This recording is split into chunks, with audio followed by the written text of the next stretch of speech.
According to someone's theory, this fire mainly burned down mansions in rich neighborhoods. They're not short of money, and they can start rebuilding soon.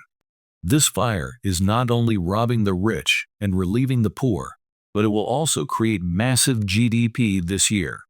It's kind of typical Keynesian digging theory. I don't know whether stupid people have become Keynesian believers, or whether Keynesianism has produced many stupid people.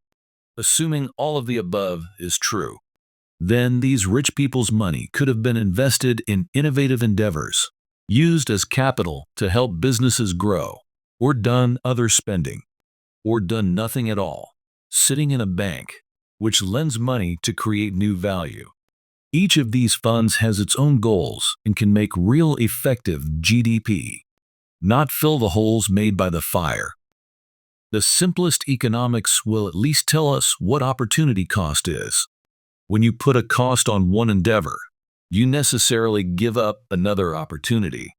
That is to say, even according to the opportunity cost theory, the rebuilding of the Los Angeles fires is not at all something to brag about in terms of GDP growth, because it undermines other opportunities for wealth creation.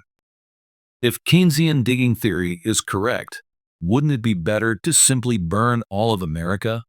As for all the talk about robbing the rich to give to the poor, you might as well beat the landlord and distribute the land.